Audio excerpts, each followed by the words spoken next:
Hey, what's up, everyone? This is Derrick Broze with the Conscious Resistance Network, the Houston Freethinkers, and also Houston Stands with Standing Rock. Today is Tuesday, November 15th, and this is a day of nationwide action against the Dakota Access Pipeline. Here in Houston, we had about 100 plus people go downtown to 1300 Main Street at the headquarters of Energy Transfer Partners. It was a peaceful action most of the day, except for the actions of a few police officers. After about an hour and a half of marching, chanting, prayers, one man was arrested across the street from the action. I ran over there to videotape it, and a second person ended up being arrested. I want you guys to watch that footage, and then I want to, share my thoughts with you about how I feel, how I could have done better in the situation, what we can all learn from it. And I also want you to see first how the action was peaceful before the cops chose to act violently. So check that out.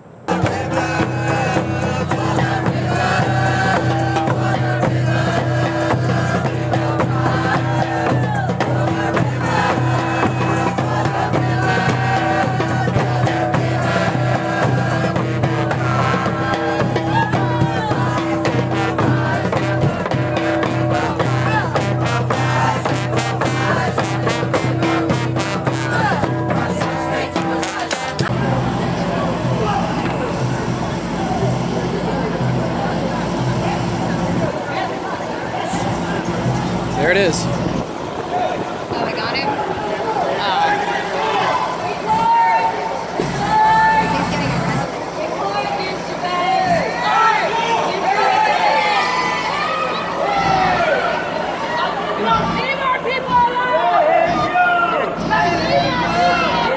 Get your hands up. Get your fucking hands up. Give me hands up. What's your badge number? What's your fucking badge number? What's your badge number? What's your badge number? What's your fucking badge number? Let him go. Let him the fuck go. Let him go. Let him go. Let him go. You fucking let him go. Move back. Let him go. You let him go right now.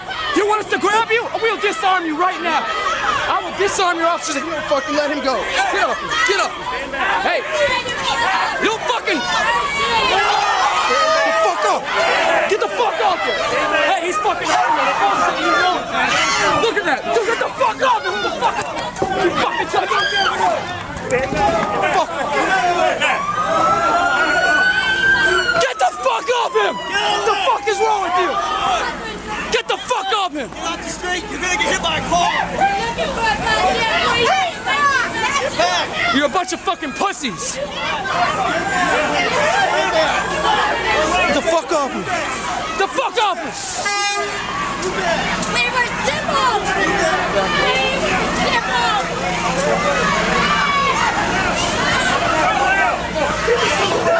Hey, what the fuck is wrong with y'all? What the fuck is wrong with y'all?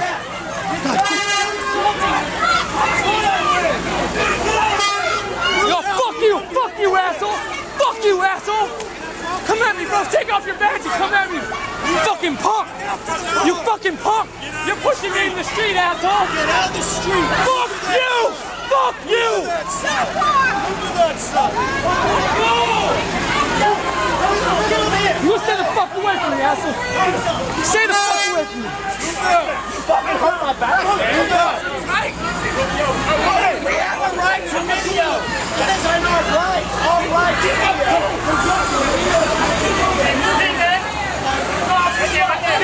Don't you fucking touch me! I dare you to come grab me! Come grab me, bro! Try!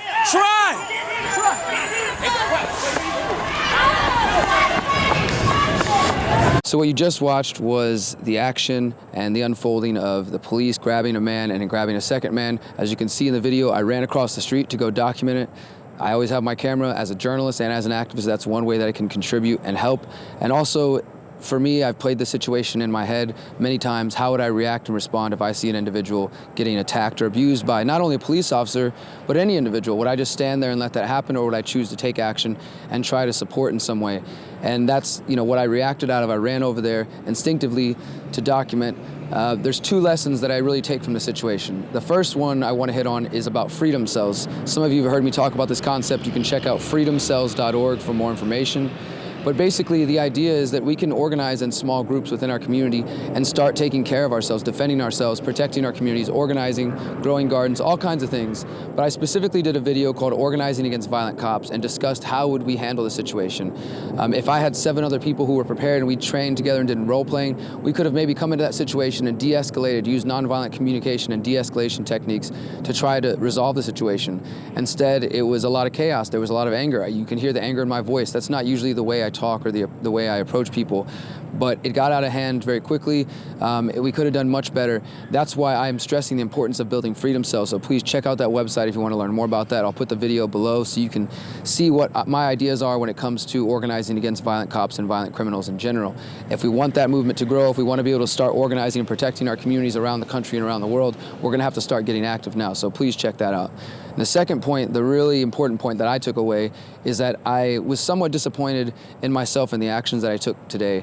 I really feel like I could have handled it better. The language I use is not the way I typically talk, and obviously I believe in righteous anger, and I think we have a reason to be upset about this pipeline, about the treatment of this planet, and about police abuse. And whatever the crime that person may have done, I don't know what they were originally being harassed for. Maybe it was actually a crime that the police thought was legitimately, worthy of an arrest. It may have been a victimless crime. It's irrelevant to me. What matters is the way they were handling the situation, the way they were treating that person. They went, beyond that.